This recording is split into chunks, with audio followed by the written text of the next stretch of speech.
Hi friends, നമസ്കാരം. നമ്മുടെ ഇഷ്ടവിശേഷങ്ങളായ ഗൗരി ശങ്കരത്തിൻ്റെ ഒരു അടിപൊളി വിശേഷമായിട്ടാണ് വന്നിരിക്കുന്നത്. അപ്പോൾ എല്ലാവർക്കും നല്ലൊരു ദിവസം ആശംസിച്ചുകൊണ്ട് തന്നെ നമുക്ക് വിശേഷത്തിലേക്ക് പോകാം. അപ്പോൾ തുടങ്ങുമ്പോൾ തന്നെ കാണുന്നത് നമ്മുടെ ആദർശിനെയും വേണീനെയാണ്. ഓപ്പറേഷൻ ശിവരഞ്ജിനിയായിട്ട് രണ്ടും വീണ്ടും എത്തിയിരിക്കുകയാണ്. അപ്പം എനിക്കും എൻ്റെ കൃഷ്ണവേണിക്കും ഇടയിൽ ശിവരഞ്ജിനിക്ക് യാതൊരു സ്ഥാനവും ഇല്ലയെന്ന് ഇന്നത്തെ ആ ഒരൊറ്റ ദിവസം കൊണ്ട് അവൾക്ക് മനസ്സിലായി വേണി എന്ന് പറഞ്ഞു. അവൾ തോറ്റ് പിന്മാറിയെന്ന് നിങ്ങൾക്ക് അത്രയ്ക്ക് ഉറപ്പാണോ? ഉറപ്പാണോ എന്ന് ചോദിച്ചാൽ നമുക്ക് ഫുൾ ഡാർക്കായിരുന്നു എന്ന് പറഞ്ഞു. ആദർശേട്ടാ, പുലി പതുങ്ങണത് എന്തുട്ടനാണെന്നറിയാലോ, അതും പെൺപുലി. ഇതേ നിങ്ങൾക്കൊരു തിരിച്ചടി തരാനായിട്ടാണെങ്കിലോ? അങ്ങനെയാണെങ്കിൽ നമുക്കൊരു പ്ലാൻ വേണ്ടേ വേണി? ഇനി എന്താ നമ്മുടെ പ്ലാൻ? എൻ്റെ പൊന്നോ, വെപ്രാളം കാണിക്കല്ലേ എൻ്റെ മനുഷ്യ. 1 by 1 ആയിട്ട് സ്റ്റെപ്പ് ബൈ സ്റ്റെപ്പായിട്ട് നമുക്ക് മുന്നോട്ട് പോവാന്നേ. ധൈര്യമായിട്ടിരിക്കും നിങ്ങൾ. ദേ ഇങ്ങോട്ടേക്ക് നോക്ക് മനുഷ്യ, നമ്മളിപ്പോഴേ ഫസ്റ്റ് സ്റ്റെപ്പ് വിജയിച്ചിരിക്കുകയാണ്. ഇനി നമുക്കറിയേണ്ടത് അവളുടെ പ്രതികരണങ്ങൾ എന്തൊക്കെയാണെന്ന് അറിയേണ്ടത്. അതെ, നിങ്ങൾ അവളെ ഒന്ന് വിളിച്ചു നോക്കിയേ. എന്തിന്? എൻ്റെ പൊന്നു മനുഷ്യ, നിങ്ങളുടെ കോളെ അവൾ കട്ട് ചെയ്യുകയാണെങ്കിൽ നമ്മുടെ പ്ലാൻ കറക്റ്റ് സക്സസ് ആയി എന്ന് വിശ്വസിക്കാം. അവൾ കോൾ കട്ട് ചെയ്തില്ലെങ്കിലോ? അപ്പം നമ്മൾ നോക്കേണ്ടതേ അവൾ എന്തൊക്കെയാണ് സംസാരിക്കുന്നത്, എങ്ങനെയാണ് സംസാരിക്കുന്നത്, എന്തിനെ പറ്റിയാണ് എന്നാണ്. അതെ, ഞാൻ പറഞ്ഞത് എന്നിട്ടാന്ന് നിങ്ങൾക്ക് മനസ്സിലായില്ല അല്ലേ? നീ എന്താ വേണി ഉദ്ദേശിക്കുന്നത്? അതെ എൻ്റെ മത്താപ്പേ, കൃഷ്ണവേണീനെ ഈ ആദർശ് എന്തുട്ടിനാ ഇത്രയധികം സ്നേഹിക്കുന്നതെന്ന് അവൾ അത്ഭുതപ്പെടണം. അവൾ അങ്ങനെ ഒന്ന് നിങ്ങളോട് ചോദിക്കണം. അവളങ്ങനെ ചോദിച്ചാൽ അപ്പോൾ അവളങ്ങനെ നിങ്ങളോട് ചോദിക്കുമ്പോൾ നിങ്ങൾ പറയണം, വേണിയുണ്ടല്ലോ അവൾ എൻ്റെ പെണ്ണാ, എൻ്റെ ഭാര്യയാണ്, ഞാൻ താലി കെട്ടിയ എൻ്റെ സ്വന്തം ഭാര്യയാണ് എന്നൊക്കെ പറയണം. പിന്നെ എനിക്ക് അവൾ മാത്രമേ എൻ്റെ ജീവിതത്തിൽ സ്നേഹിക്കാൻ പറ്റൂ. അവളെ അല്ലാണ്ട് ഈ ലോകത്ത് മറ്റൊരു പെണ്ണിനെയും എനിക്ക് സ്നേഹിക്കാൻ പറ്റില്ല. ആ ഒരൊറ്റ ഡയലോഗ് പറഞ്ഞാലേ പിന്നെ എന്തുട്ടാ സ്ഥിതി? അവൾ ഫോൺ കട്ട് ചെയ്ത് അവളുടെ വഴിക്കങ്ങ് പോയിക്കോളുന്നേ. ചിലപ്പോഴേ നിങ്ങളെ അതോടെ ബ്ലോക്ക് ചെയ്ത് കിട്ടും. അതും രക്ഷപ്പെട്ടില്ലേ? അപ്പോൾ ഇപ്പം തന്നെ അവളെ വിളിക്കാമല്ലേ? വിളിക്കുമ്പോൾ ഉണ്ടല്ലോ, സാധാരണ വിളിക്കുന്നത് മട്ടിൽ ഒന്നും അറിയാത്ത മട്ടി വേണം കേട്ടോ സംസാരിക്കാൻ. മനസ്സിലായല്ലോ? വിളിക്കും മനുഷ്യ ഫോൺ എടുത്ത്. അപ്പോൾ എന്താണ്ട് വേഗം തന്നെ പെട്ടെന്ന് വിളിക്കുക എന്ന് പറഞ്ഞു. ആദർശ് ഫോൺ എടുത്ത് കയ്യിൽ പിടിച്ചപ്പോഴേക്കും ദേ റിങ് വരികയാണ്. ദേ അവളെന്നെ ഇങ്ങോട്ട് വിളിക്കുന്നു. നിങ്ങൾ വേഗം കോൾ അറ്റൻഡ് ചെയ്യുക, എന്നിട്ട് സ്പീക്കറിലിടുക. വേഗം കോൾ അറ്റൻഡ് ചെയ്തു സ്പീക്കറിലിടാണ്. ഹലോ, ആദർശേട്ടാ, എന്താ രഞ്ജു എന്ന് ചോദിച്ചു. ഞാനൊരു കാര്യം ചോദിക്കാൻ വിട്ടുപോയി. അല്ല, ആദർശേട്ടൻ്റെ കൈക്ക് എന്താ പറ്റിയത് എന്ന് ചോദിച്ചു. അത് ചെറിയൊരു ആക്സിഡൻറ്റ് പറ്റിയതാ. അയ്യോ, ആക്സിഡൻറ്റോ? എന്താ സംഭവിച്ചത്? എവിടെ വെച്ച്? എന്നിട്ട് എന്താ എന്നോടൊന്നും പറയാതിരുന്നത്? ഇത് കേൾക്കുമ്പോൾ വേണിക്ക് ചൊറിഞ്ഞു വരുന്നുണ്ട്. രഞ്ജു, നീ ഇപ്പം എന്തിനാ വിളിച്ചത്? അത് നീ പറ. ആദർശേട്ടൻ എന്താ എന്നോടൊന്നും പറയാതെ പോലും പോയത്? ഉച്ചയ്ക്ക് ശേഷം ലീവാണെങ്കിൽ എന്നോടൊന്നും ഒരു വാക്ക് പറയാൻ പാടില്ലായിരുന്നോ? ഞാൻ ലീവ് എടുക്കുന്ന കാര്യം നിന്നോടെന്തിനാ പറയണത്? ഓ, മനസ്സിലായി. കൈക്ക് എന്താ പറ്റിയതെന്ന് ഞാൻ ചോദിച്ചില്ലല്ലോ, അതിൻ്റെ പരിഭവമായിരിക്കും അല്ലേ? വേണിക്കിത് കേട്ടിട്ട്. രഞ്ജു, എൻ്റെ കൈക്ക് എന്തെങ്കിലും സംഭവിച്ചാൽ, എനിക്കെന്തെങ്കിലും സംഭവിച്ചാൽ അതിന് വേദനിക്കാനായിട്ട് എൻ്റെ ഭാര്യയുണ്ട്. എൻ്റെ പൊന്നാദർശേട്ടാ, ഇങ്ങനെ ദേഷ്യം പിടിക്കല്ലേ. ഞാനിപ്പോൾ ഒട്ടും നല്ല മൂഡിലായിരുന്നില്ല.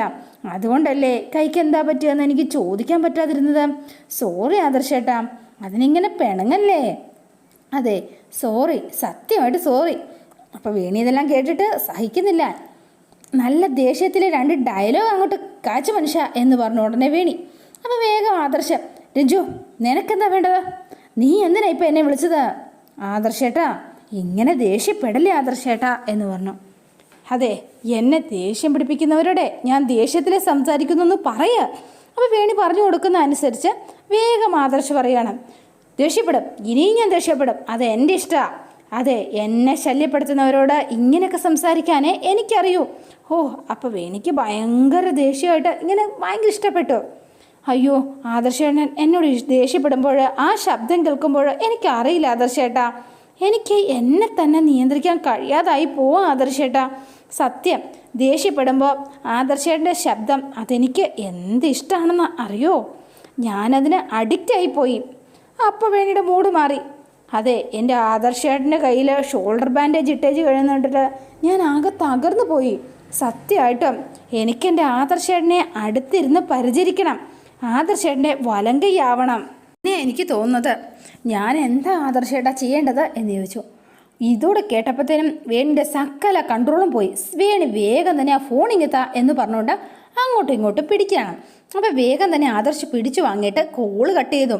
ഈ കൈവിട്ട് പോകുന്നു മനസ്സിലായി. വേണിയുടെ സകല കൺട്രോളും പോയി. അതോടെ ഇത് കേട്ടപ്പോഴത്തേനും ദേ ഇവളൊരു നടക്ക് പോണ ലക്ഷണമില്ല കേട്ടോ. എൻ്റെ പൊന്നോ, ദേ സത്യം പറയും മനുഷ്യ, ഇവൾ ഇത്രയ്ക്ക് ഭ്രാന്ത് പിടിച്ച് നിങ്ങളെ സ്നേഹിക്കണമെങ്കിലേ നിങ്ങൾക്കിടയിൽ ഞാനറിയാതെ എന്തോ ഉണ്ടായിട്ടുണ്ടല്ലോ. നിങ്ങളുടെ ഭാഗത്തുനിന്ന് ഒരു തെറ്റും ഉണ്ടായിട്ടില്ല എന്ന് പറഞ്ഞാലേ അതെനിക്ക് വിശ്വസിക്കാൻ പറ്റണില്ല കേട്ടോ. ഹോ, നിൻ്റെയോട് എന്ത് പറയാനാ എന്ന് പറഞ്ഞ് ആദർശ് പതുക്കെ അങ്ങ് കയറിപ്പോയി. വേണിയുടെ ഒപ്പത്തിന് തുള്ളിയതാണ്, പക്ഷേങ്കിൽ വേണി ഒരു പെൺകുട്ടിയായിട്ട് വേഗം ഒരു ഭാര്യയായിട്ട് അങ്ങ് മാറിപ്പോയി. ഇത് കേട്ടപ്പോഴത്തേനും ആൾക്ക് സഹിക്കാൻ പറ്റിയില്ല. പിന്നെ നമ്മൾ കാണുന്നത് നമ്മുടെ ശങ്കുനെയാണ്. അപ്പോൾ ശംഖു ഇങ്ങനെ നോക്കുകയാണ് ഗൗരീനെ. അപ്പോൾ ഗൗരി ഇതേ കട്ടിലിൽ കിടക്കുന്നു, ശംഖു സോഫയിലും. ഈ സമയത്ത് വേഗം തന്നെ ഇങ്ങനെ രണ്ടുപേരും അങ്ങോട്ടും ഇങ്ങോട്ടും നോക്കുന്നില്ല കേട്ടോ. ഗൗരി നല്ല ഉറക്കത്തിലാണ്. അപ്പോൾ ശംഖുവിന് ഒന്ന് പോയി കിടന്നാൽ കൊള്ളാം ഗൗരിയുടെ അടുത്ത് എന്നുണ്ട്. ആൾ പതുക്കെ എഴുന്നേറ്റ് തലവണയൊക്കെ എടുത്ത് ശംഖു നേരെ നമ്മുടെ ഗൗരിയുടെ അടുത്തേക്ക് ചെന്നു. എന്നിട്ട് ആൾ നമ്മുടെ ഗൗരിയുടെ ദേഹത്ത് കൈയൊക്കെ വെച്ച് അറിയാത്ത മട്ടിൽ അവിടെ കിടന്ന് ഉറങ്ങാം എന്നാണ് വിചാരിച്ചത് കേട്ടോ. അപ്പോൾ ഈ സമയം ആഹാ, പിന്നെ ഗൗരി ഒന്നും പറയണ്ടല്ലോ. ഗൗരി പിടിച്ചൊരൊറ്റ തള്ളം കൊച്ചു കൊടുത്തു. അപ്പോഴേക്കും ദേണ്ട ശംഖു ചക്ക വീണതുപോലെ നിലത്ത് കിടപ്പുണ്ട് കേട്ടോ. അപ്പോഴത്തേന് ഗൗരിയെ നീ എന്ത് പണിയായി കാണിച്ചത് എന്ന് ചോദിച്ചോ. എന്താ പാത്യമില്ലാതെ എന്നെ ഉന്തി തള്ളി താഴെയിട്ടത്? ആ ഗംഗ കാരണമാണോ നിങ്ങൾ പഠിത്തം നിർത്തിയത്? പഠിത്തം നിർത്തി അത് ഗംഗ കാരണമാണോ എന്ന് ചോദിച്ചാ അക്കാര്യം നിങ്ങളെന്താ എന്നോട് ഇതുവരെ പറയാതിരുന്നത്? എൻ്റെ പൊന്ന് ഗൗരി, അത് പണ്ട് ഞാൻ സ്കൂളിൽ പഠിക്കുന്ന കാര്യങ്ങളല്ലേ, ഞാൻ അതൊക്കെ മറന്നു വരെ പോയി. അന്ന് നമ്മൾ ക്യാൻഡിൽ ഡേ ഡിന്നറിന് പോയപ്പോൾ നിങ്ങൾ പ്രേമിച്ചിട്ടുള്ള പെൺപിള്ളേരുടെ പേരുകളൊക്കെ പറഞ്ഞ കൂട്ടത്തിൽ ഇവളുടെ ഈ ഗംഗയുടെ പേര് നിങ്ങൾ എന്തുകൊണ്ടാണ് ഒഴിവാക്കിയത്? ഞാൻ ഒഴിവാക്കിയെന്നോ? ഗംഗയുടെ പേര് ഞാൻ ഒഴിവാക്കിയൊന്നുമല്ല. ഞാനെന്തിനാ ഒഴിവാക്കുന്നത്? ശങ്കർ കള്ളം പറയരുത് കേട്ടോ. ശങ്കർ മനഃപൂർവ്വം അവളുടെ പേര് ഒഴിവാക്കിയത് തന്നെയാണ് എന്ന് പറഞ്ഞു. അതെ, ഇനി ഞാനൊരു കാര്യം ചെയ്യാൻ പോകട്ടോ. ഞാനിവിടെ കിടക്കണില്ല. ഇവിടെ കിടന്നാലേ നമ്മൾ ഗംഗയുടെ കാര്യം പറഞ്ഞാൽ വീണ്ടും വഴക്കാവും. അതിൻ്റെ ഒരാവശ്യമില്ല കേട്ടോ. അല്ലെങ്കിലും ശങ്കറിന് ഉത്തരം മുട്ടുമ്പോൾ എന്തെങ്കിലും ഇങ്ങനെ കാണിക്കുന്നതാണല്ലോ പതിവ്. എൻ്റെ ഗൗരി, ഉത്തരം മുട്ടുമ്പോൾ കൊഞ്ഞനം കാണിക്കുന്നതല്ല കേട്ടോ. ഒരു സംഘർഷാവസ്ഥയിൽ ഒഴിവാക്കാനായിട്ട് ഞാൻ സംയമനം വലിക്കുന്നു. അങ്ങനെ കരുതിയാൽ മതി കേട്ടോ. ഒരു സംയമനക്കാരൻ. ഈ സംയമനമൊന്നും അവളോട് കാണിക്കണില്ലല്ലോ. ശംഖു എന്ന് വിളിച്ചാൽ പിന്നാലെ ചെല്ലുവാണല്ലോ, ഒരു നാണമില്ലാതെ. ഗൗരി, നിനക്ക് ചെറുതായിട്ടൊരു അസൂയ വളരുന്നുണ്ടോ എന്നെനിക്കൊരു സംശയം. എനിക്കാരോടും അസൂയയില്ല. അപ്പോൾ ഗംഗയോട് നിനക്ക് അസൂയയില്ല എന്നുള്ള കാര്യം ഉറപ്പാണല്ലോ അല്ലേ? എനിക്ക് നിങ്ങളോടുള്ള ഗംഗയോട് ഒരു അസൂയയില്ല. പോരെ? ആയിക്കോട്ടെ, അസൂയയില്ലെങ്കിൽ കേമായിട്ടോ. ഞാൻ ഇവിടുന്ന് വിട്ടു പോവാട്ടോ. എൻ്റെ പൊന്നോ, എനിക്ക് സ്വസ്ഥമായിട്ട് സമാധാനമായിട്ടൊന്ന് കിടന്ന് ഉറങ്ങണം. അപ്പം ശരി കേട്ടോ. ക്ലോസപ്പ് മോളെ. ശരി പ്രൊഫസറുടെ മോളെ, ഗുഡ് നൈറ്റ് എന്ന് പറഞ്ഞു. ഗംഗേ എന്ന് പറഞ്ഞു പാട്ടൊക്കെ പാടിയാണ് പോണത്. ഇതോടെ കേട്ടപ്പോഴത്തേനും ഗൗരിയുടെ ചൊറിഞ്ഞ് വരുന്നുണ്ട് ഗൗരിക്ക്. പിന്നെ ഗംഗയെന്ന് കേൾക്കുമ്പോൾ തന്നെ ഗൗരിക്ക് കലി പൂണ്ട് നിൽക്കുകയാണ്. ഈ സമയത്ത് നമ്മുടെ ശേഖരനാണ് വളരെ വിറ്റായിട്ട് നിൽക്കുന്നത്. എന്താ പറയുക, ഒരു 7 അടി പൊക്കവും ഉണ്ട് ആൾക്ക്, ഒത്ത ശരീരവും, അതിനിടയ്ക്ക് ഒരു ജുബയും ഇട്ട് അയാൾ കുറിയും തൊട്ട് ആ ഭയങ്കര ഡാൻസുകാരനായി മാറാനാണ് തീരുമാനം. നമ്മുടെ ഗംഗയ്ക്ക് ഇഷ്ടപ്പെടണമല്ലോ. ആളുടെ ഓരോരോ കോപ്രാന്തങ്ങൾ കണ്ടാൽ ചിരിച്ച് നമ്മുടെ എട്ടപ്പാട് തീരും എന്നുള്ളത് സത്യം. അപ്പം വേണ്ട ഡാൻസ് ഇടാനായിട്ട് പാട്ടൊക്കെ വെച്ചിട്ട് ആൾ ഒരു സൈഡിൽ ഇങ്ങനെ ചിരി പാസ്സാക്കുന്നു, ഇപ്പുറത്തെ സൈഡിൽ ഇങ്ങനെ എന്താ പറയുക ഭയങ്കര ഗൗരവഭാവം. അപ്പം ഇങ്ങനെ മുഖം അങ്ങോട്ടും ഇങ്ങോട്ടും വെച്ച് ഇങ്ങനെ കാണിച്ചുകൊണ്ട് ഇരിക്കുകയാണ്. ഈ സമയത്താണ് ശംഖു ഗംഗേ എന്ന് പാട്ടൊക്കെ പാടി അതിലേക്ക് പോണത്. ഇത് കേട്ടപ്പോഴത്തേനും ഗംഗ എന്നാണല്ലോ കേട്ടത്. ഇനി അപ്പോൾ എൻ്റെ മനസ്സ് തളർത്താൻ വേണ്ടിയിട്ട് പലരും പല പരിപാടിയായിട്ട് വരും. തളരാൻ പാടില്ല, മനസ്സ് തളരാൻ പാടില്ല ശേഖര, നീ ധൈര്യമായിട്ടിരിക്കണം. അപ്പോൾ വീണ്ടും ദ്രോണാചാര്യരിൽ നിന്ന് ഏകലവ്യൻ വിദ്യ അഭ്യസിച്ചതുപോലെ സോഷ്യൽ മീഡിയയിൽ നിന്ന് എന്ന ദ്രോണാചാര്യരിൽ നിന്ന് ഡാൻസ് ഞാൻ അഭ്യസിച്ചിരിക്കും. എന്നിട്ട് ഞാൻ ആ ഗംഗയെ ഞെട്ടിച്ചിരിക്കും. ഇത് ശേഖരൻ്റെ വാക്കാ. കാണിച്ചു തരാം. അവർ ഡാൻസ് ഇങ്ങനെ കളിക്കുകയാണ് കേട്ടോ. താളം അങ്ങോട്ട് ശരിയാവണില്ലല്ലോ. ഇനിയിപ്പോൾ എന്താ ചെയ്യുക? ക്രൂരൻ്റെ ഭാവം ഈസി ആയിട്ട് ചെയ്യാൻ പറ്റുന്നുണ്ട്. പക്ഷേ ഈ സന്തോഷഭാവം എന്തുട്ടാ വരാത്തത്? ഒന്ന് ശരിയാക്കി എടുത്തേ പറ്റൂ ശേഖര. അപ്പോൾ വീണ്ടും പാട്ട് വെച്ചു. ആൾ വീണ്ടും അഭിനയിക്കുകയാണ് കേട്ടോ. ഇത് കണ്ടാൽ നമ്മൾ ചിരിച്ച് ഇത് നിങ്ങളൊന്ന് കാണുക തന്നെ ചെയ്യണം. അത്രയ്ക്ക് ഇതിലാണ്. അപ്പോഴാണ് നമ്മുടെ ശംഖു അതിലേ പോണത്. നോക്കുകയാണ് നമ്മുടെ ചേട്ടച്ചാറുടെ പെർഫോമൻസ് കണ്ട് അന്തിച്ചു പോയി. മനുഷ്യൻ്റെ കാര്യം ഇത്രയേ ഉള്ളൂ കേട്ടോ. എൻ്റെ പൊന്നോ, എങ്ങനെ നടന്ന മനുഷ്യനായത്? അയ്യോ എൻ്റെ പൊന്നേ, അയ്യേ ഇതെന്താ സംഭവം? ശംഖുവിന് തന്നെ നാണായിപ്പോയി കേട്ടോ. എന്നിട്ട് ശംഖു ഇങ്ങനെ നോക്കിയിട്ട് അങ്ങ് പോയി. പിന്നെ കാണുന്നത് നമ്മുടെ ആദർശിനെയും വേണീനെയാണ്. അപ്പോൾ വേണി ഇങ്ങനെ ഇതൊക്കെ ആദർശിനെ ഒന്ന് നോക്കും. അപ്പോൾ ആദർശ് കയ്യും കെട്ടി ഇങ്ങനെ നിൽക്കുകയാണ്. വേണി, നീ എന്തെങ്കിലും ഒന്ന് പറയേ. നിങ്ങൾ എന്തെങ്കിലും പുലിവാൽ ഒപ്പിച്ച് വെച്ചിട്ട് ഞാൻ വേണോ സമാധാനം പറയാൻ? നോക്കട്ടെ, ഒരു വഴിയുണ്ട്. അപ്പോൾ വേഗം ആദർശ് വാ വിളിച്ച് നിൽക്കുകയാണ്. പ്ലാൻ ബി ആണ് കേട്ടോ. അതെ, നാളെ നിങ്ങളെ അവളെയും കൂട്ടി ഒന്ന് ഷോപ്പിങ്ങിന് പോകണം. ബെസ്റ്റ്. ഷോപ്പിങ്ങിനോ? ആ വള്ളിപ്പെണ്ണിനെയും കൊണ്ടോ നടക്കുന്ന കാര്യം വല്ലതും ഉണ്ടെങ്കിൽ നീ പറയേ. എൻ്റെ പൊന്നു മനുഷ്യ, നിങ്ങൾ ഷോപ്പിംഗ് പോണതേ അവൾക്ക് ഡ്രസ്സ് എടുത്ത് കൊടുക്കാൻ വേണ്ടിയിട്ടല്ല. പിന്നെ അതെ, ഇങ്ങോട്ട് നോക്കി, എനിക്ക് ഈ കൃഷ്ണവേണിക്ക് ഡ്രസ്സ് എടുക്കാനാ. മനസ്സിലായോ? അതെങ്ങനെയാണ് അവളെ കൊണ്ടുപോകണത്? നമുക്ക് രണ്ടുപേർക്കും ഒരുമിച്ച് പോയിട്ട് നിനക്കുള്ള ഡ്രസ്സ് എടുത്താൽ പോരെ? എൻ്റെ പൊന്നാദർശേട്ടാ, നിങ്ങൾ വെറും ഇള്ളക്കുട്ടിയായി മാറല്ലോ കേട്ടോ. ദേവേണി, നിൻ്റെ ഒരു ഐഡിയ വർക്കൗട്ടായെന്ന് വെച്ചാൽ ഒരുപാട് അങ്ങ് അഹങ്കരിക്കല്ലേ എന്ന് പറഞ്ഞ ഉടനെ, അതെ ഇങ്ങോട്ടൊന്ന് നോക്കിയേ കുട്ടി, ലോകത്ത് ഒരു കെട്ടിയോളം ചെയ്യാത്ത പണിയാട്ടോ നിങ്ങൾക്ക് വേണ്ടിയിട്ട് ഈ വേണി ചെയ്യണത്. എന്നോട് ഒരുമാതിരി ഈച്ച ഡയലോഗ് അടിക്കില്ല കേട്ടോ. ശരി വേണി, സോറി, സത്യമായിട്ട് സോറി കേട്ടോ. എൻ്റെ ചക്കര വേണിയല്ലേ? അയ്യോ, ഒരു ചക്കര വേണിയല്ല, പഞ്ചാര വേണിയല്ല, ഒന്നും പറയണ്ട. ഇതേ നിങ്ങൾ സ്വന്തമായിട്ടുണ്ടാക്കിയ ഉരുക്കല്ലേ, ആ കുരുക്ക് നിങ്ങൾ തന്നെ അങ്ങ് അഴിച്ചാൽ മതി കേട്ടോ. ഈ വേണിയെ കൂട്ടിന് വിളിക്കണ്ട കേട്ടോ. വേണി, നീ അല്ലാതെ എന്നെ ആരാ സഹായിക്കാനുള്ളത്? നീ പറഞ്ഞത് ശരിയാ. ഒരു ഭാര്യയും ലോകത്ത് ഇതുപോലൊരു കാര്യം ഭർത്താവിന് വേണ്ടിയിട്ട് ചെയ്തിട്ടുണ്ടാവില്ല. അവിടെയാണ് എൻ്റെ ഈ വേണി സ്പെഷ്യലാവുന്നത്. ഇനി നിങ്ങൾ എന്നെ സുഖിപ്പിക്കാൻ വേണ്ടി പറഞ്ഞതല്ലേ, അത് ഉള്ളിത്തട്ടി പറഞ്ഞതാണോ? ഉള്ളിത്തട്ടി തന്നെയാണ് പറഞ്ഞത്. നിന്നെപ്പോലെ നീ ഒരാൾ മാത്രമേ ഉണ്ടാവുള്ളൂ വേണി. അപ്പോൾ പിന്നെ ഒന്നും പറയണ്ടല്ലോ. രണ്ടുപേരും ഭയങ്കര റൊമാൻറ്റിക്കായിട്ട് കണ്ണിയൊക്കെ നോക്കി ഇങ്ങനെ നിൽക്കുകയാണ് കേട്ടോ. നല്ല അടിപൊളി ഒരു പാട്ടും സെറ്റായിട്ട് ഇങ്ങനെ നിൽക്കുകയാണ് രണ്ടുപേരും. അപ്പം പിന്നെ പറയണ്ടല്ലോ, വേണി ഒരുപാട് ആഗ്രഹിച്ച ഒരു നിമിഷമായിരുന്നു അത്. അപ്പം ആദർശ് ആ മനസ്സറിഞ്ഞ് നമ്മുടെ വേണീനെ സ്നേഹിച്ച് തുടങ്ങുകയാണ്. ആൾ പരിസരം മറന്നുപോയി എന്നുള്ളതാണ് ശരി. വേണി അപ്പോൾ പെട്ടെന്ന് തട്ടി മാറ്റി, നിങ്ങളുടെ സ്നേഹത്തിനെ കൊതിയോടെ കാത്തിരിക്കുന്ന ഒരാളാണ് ഞാൻ. പക്ഷേ നമുക്കിടയിൽ ഒരു തടസ്സമുണ്ട്. ആ തടസ്സത്തിൻ്റെ പേരിനാണ് ശിവരഞ്ജിനി, അറിയൂലോ. അതുകൊണ്ട് അതൊരു മുള്ളാണ്. ആ മുള്ള് നമ്മുടെ ജീവിതത്തിലെ എടുത്തു കളഞ്ഞില്ല എങ്കിൽ അത് നമ്മളെ രണ്ടുപേരെയും മുറിവേൽപ്പിച്ചുകൊണ്ടേയിരിക്കും. എന്നാണോ നമ്മുടെ ലൈഫിൽ നിന്ന് ആ കാരമുള്ള എടുത്തു കളയണത്, അന്ന് തൊട്ടായിരിക്കും കേട്ടോ നമ്മളെല്ലാ രീതിയിലും സ്നേഹിച്ച് തുടങ്ങണത്.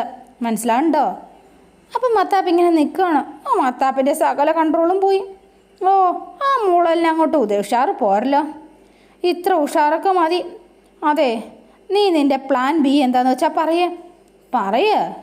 അല്ല, നിൻ്റെ പ്ലാൻ എന്താണെന്ന് അറിഞ്ഞാലേ അങ്ങനെ വഴിക്ക് വാ, അതാ നല്ലത്. അപ്പോൾ വേഗം വേണി കാര്യം പറഞ്ഞു കൊടുക്കുകയാണ്. എൻ്റെ പ്ലാൻ എന്തുട്ടാന്ന് ഞാൻ വിശദമായിട്ട് പറഞ്ഞു തരാം കേട്ടോ. ദേ, എനിക്ക് ഡ്രസ്സ് എടുക്കാനേ നിങ്ങൾ അവളെയും കൂട്ടി കടയിലേക്ക് ചെല്ലണം. മനസ്സിലാകുന്നുണ്ടോ? അതെ, അവളെ കൂട്ടിക്കൊണ്ട് മാത്രം പോയാൽ പോരാ. അവളുടെ മുന്നിൽ വെച്ചിട്ട് നിങ്ങൾ എന്നെപ്പറ്റി കുറച്ച് പുകഴ്ത്തിയൊക്കെ ഡയലോഗ് സംസാരിക്കണം. അപ്പോൾ സ്വാഭാവികമായിട്ടും അവൾക്കത് ഫീൽ ചെയ്യും. പെണ്ണല്ലേ വർഗം, ഉറപ്പായിട്ട് ഫീൽ ചെയ്യും. പിന്നെ അവളുടെ ആ സ്വന്തം കാമുകൻ ഭാര്യയെ പുകഴ്ത്തി ഡയലോഗ് അടിക്കുന്ന കേട്ടാലേ ഏതെങ്കിലും കാമുകിക്ക് സഹിക്കാൻ പറ്റുമോ ആദർശേട്ടാ? നീ ഇടയ്ക്കിടയ്ക്ക് ഈ കാമുകൻ എന്ന് പറയുന്നൊന്ന് നിർത്തിട്ടോ വേണി. ഞാൻ അവളുടെ കാമുകനൊന്നുമല്ല. അവളുടെ കാഴ്ചപ്പാടിൽ നിങ്ങൾ അവൻ്റെ കാമുകനല്ലേ ചുള്ള. എന്തേ, ഒരു പെണ്ണ് വിഷമിച്ചിരുന്നാൽ എന്താ മോളെ എന്ന് ചോദിക്കാൻ പാടില്ല. ഈ ഒരൊറ്റ കേസോടെ ഞാനത് മനസ്സിലാക്കി. വേണി ചിരിക്കുക. ആഹാ, നിങ്ങൾ അത്രയ്ക്കൊക്കെ മനസ്സിലാക്കിയോ മത്താപ്പേ? എന്നിട്ട് നീ ബാക്കി പറ. ഞാൻ നിന്നെ പുകഴ്ത്തി ഡയലോഗ് അടിക്കുമ്പോൾ അപ്പം അതവളുടെ നമുക്ക് സഹിക്കാൻ പറ്റില്ല കേട്ടോ. അവളെ കരഞ്ഞുകൊണ്ട് ഇറങ്ങിപ്പോകും ആദർശേട്ടാ. അപ്പം ആദർശ് ഇങ്ങനെ നിൽക്കുകയാണ്. നിങ്ങൾക്ക് നിങ്ങളുടെ ഭാര്യയാണ്, അതായത് ഞാനാണ്, ഈ കൃഷ്ണവേണിയാണ് ഏറ്റവും ഇമ്പോർട്ടൻ്റ് എന്ന് അതോടെ അവൾക്കത് മനസ്സിലാവും. മനസ്സിലാക്കി കൊടുക്കണം. ഈ ഐഡിയ വർക്കാവുമല്ലോ അല്ലേ? അത് നിങ്ങളുടെ ഡയലോഗൊക്കെ പോലെ ഇരിക്കും. അല്ല, അത് നിന്നെപ്പറ്റി പുകഴ്ത്തി പറഞ്ഞാൽ പോരെ? ആദ്യമൊക്കെ ഞാൻ പറഞ്ഞോളാം. ശരി ശരി, എന്നാൽ നിങ്ങളൊന്ന് പറഞ്ഞേ കേൾക്കട്ടെ. അപ്പോൾ വേഗം ആദർശ് കോളറിലൊക്കെ പിടിച്ചിട്ട്, അതെ എന്തേ ഒന്നും പറയുന്നില്ലേ? പറയ്. അത് പിന്നെ ഞാൻ അന്നേരം പറഞ്ഞോളാം. നിങ്ങളെന്നെ എത്രത്തോളം പുകഴ്ത്തി പറയുന്നോ അതാണ് കേട്ടോ ഈ പ്ലാനിൻ്റെ വിജയം. അവളുടെ കണ്ണീന്ന് കണ്ണീരൊഴുകണം. മനസ്സിലാവുന്നുണ്ടോ നിങ്ങൾക്ക്? അതൊക്കെ ഞാൻ ചെയ്തോളാം. എൻ്റെ പൊന്നോ, എൻ്റെ പൊന്നു മത്താപ്പേ, നിങ്ങളുടെ കാമുകിയെ ഒഴിവാക്കാൻ ഞാൻ ഉൾപ്പെടുന്ന പാടേ എന്ത് പറയാനാ. അപ്പോഴാണ് നമ്മുടെ നന്ദിനി അമ്മ ആരുടെ കാമുകി എന്ന് ചോദിച്ചുകൊണ്ട് വരുന്നത്. ഞെട്ടിപ്പോയി രണ്ടുപേരും പരസ്പരം നോക്കുവാണ്. പണിപ്പാളിയെന്ന് തോന്നിയിട്ടോ വേഗം. നന്ദിനി അമ്മ നേരെ ഇവരുടെ അടുത്തേക്ക് ചെന്നു. അപ്പോൾ രണ്ടുപേരും മാറി നിന്നാണ് സംസാരിക്കുന്നത്. ചോദിച്ചത് കേട്ടില്ലേ? ആരുടെ കാമുകിയുടെ കാര്യമാണ് പറഞ്ഞത്? എന്താ നിങ്ങൾ സംസാരിച്ചതാ? അയ്യോ അതെ, അതെന്താന്ന് വെച്ചാൽ അതെന്താണെന്നറിയോ നന്ദിനിയമ്മേ? ആദർശേട്ടൻ്റെ ഓഫീസിലെ ഒരു പയ്യന് ഒരു പെണ്ണും കൂടി ഭയങ്കര ലൈനാന്നേ. അത് മാത്രമല്ല, ഞങ്ങൾ അതേക്കുറിച്ച് സംസാരിച്ചുകൊണ്ടിരിക്കുകയായിരുന്നു. ആ പയ്യനെ എങ്ങനെയെങ്കിലും ആ പെണ്ണിനെ ഒന്ന് ഒഴിവാക്കണം. അതിനെന്തെങ്കിലും വഴിയുണ്ടോയെന്ന് ആദർശേട്ടനോട് ചോദിച്ചു എന്ന്. അതിനെപ്പറ്റി സംസാരിച്ചതാ. നിങ്ങൾ എന്തിനാ മറ്റുള്ളവരുടെ കാര്യത്തിൽ ഇടപെടുന്നത്? സ്വന്തം കാര്യം നോക്കിയാൽ പോരെ? അല്ലെങ്കിലും അവൻ ആ പെൺകുട്ടിയെ ഇഷ്ടമല്ലെങ്കിൽ അവളോടത് നേരിട്ട് തുറന്നു പറയണം. അതല്ലേ ചെയ്യേണ്ടത്? ഞാനും ആദർശേട്ടനോട് അത് തന്നെയാണ് പറഞ്ഞത്. ഓ, പക്ഷേ എന്ത് ചെയ്യാനാന്നേ? ആ പയ്യനെ അതിനുള്ള ധൈര്യമില്ല. എന്ത് ചെയ്യാൻ പറ്റും? അപ്പോൾ മുത്തശ്ശി അങ്ങോട്ടേക്ക് വരുവാണ്. അയ്യോ വേണി, നീ ഇതുവരെ കിടന്നില്ലേ എന്ന് ചോദിച്ചു. ഇല്ല മുത്തശ്ശി. എന്താ നന്ദിനി ഇത്? നീ എങ്കിലും അവൾക്കിതൊക്കെ പറഞ്ഞ് മനസ്സിലാക്കി കൊടുക്കണ്ടേ? അതെ, ഗർഭിണികൾ ഈ നേരം വരെ ഉറങ്ങാതിരിക്കാൻ പാടില്ല. നീ അതി മനസ്സിലാക്ക. ഞങ്ങൾ കിടക്കാൻ പോവാം മുത്തശ്ശി എന്ന് പറഞ്ഞു ആദർശ്. എന്നാൽ രണ്ടുപേരും വേഗം പോയി കിടന്ന് ഉറങ്ങാ. പൊയ്ക്കോ. എന്നാ വാ മുത്തശ്ശി. എന്നാൽ ഞങ്ങൾ വേണിമോളെ ഒരു കാരണവശാലും ഉറക്കമൊഴിക്കില്ല കേട്ടോ. അത് കുഞ്ഞിന് നല്ലതല്ല. ശരി മുത്തശ്ശി, ഇപ്പോൾ പോവാം എന്ന് പറഞ്ഞാൽ ഇവർ രണ്ടുപേരും അങ്ങ് പോയി. പക്ഷേങ്കിൽ നന്ദിനി അമ്മയ്ക്ക് എന്തോ ഒരു പന്തികേട്. നന്ദിനി അമ്മയുടെ മുഖമൊക്കെ വല്ലാണ്ടായി കേട്ടോ. അപ്പോൾ മുത്തശ്ശി ചോദിക്കുകയാണ്, നന്ദിനി എന്താ പറ്റിയ നിനക്ക്? ഒന്നുമില്ല അമ്മേ. അതൊന്നുമല്ല, നിൻ്റെ മുഖം കണ്ടാൽ അറിയാലോ എന്തോ ഒരു പ്രശ്നമുള്ളതുപോലെ. ഒന്നുമില്ല, അമ്മ പോയി കിടക്കാം. ശരി എന്ന് പറഞ്ഞുകൊണ്ട് മുത്തശ്ശി അങ്ങോട്ടേക്ക് പോയി കേട്ടോ. അപ്പോൾ അതോടെയാണ് ഇന്നത്തെ വിശേഷം അവസാനിക്കുന്നത്. ഇനി നാളത്തെ വിശേഷം ഇതിലും ഗംഭീരമാണ്. അപ്പോൾ എല്ലാവരും വെയിറ്റ് ചെയ്യുക. നിങ്ങൾക്ക് ഇഷ്ടപ്പെട്ടുവെങ്കിൽ ലൈക്ക് ചെയ്യുക, ഷെയർ ചെയ്യുക, തൊട്ടടുത്ത് ആ ബെൽ ബട്ടൺ കൂടെ ഒന്ന് ഞെക്കുകയാണെങ്കിൽ ഞാൻ ഇടുമ്പോൾ തന്നെ നോട്ടിഫിക്കേഷൻ ലഭിക്കുന്നതായിരിക്കും. പുതുപുത്തൻ വിശേഷമായിട്ട് എത്താം. Bye and see you again.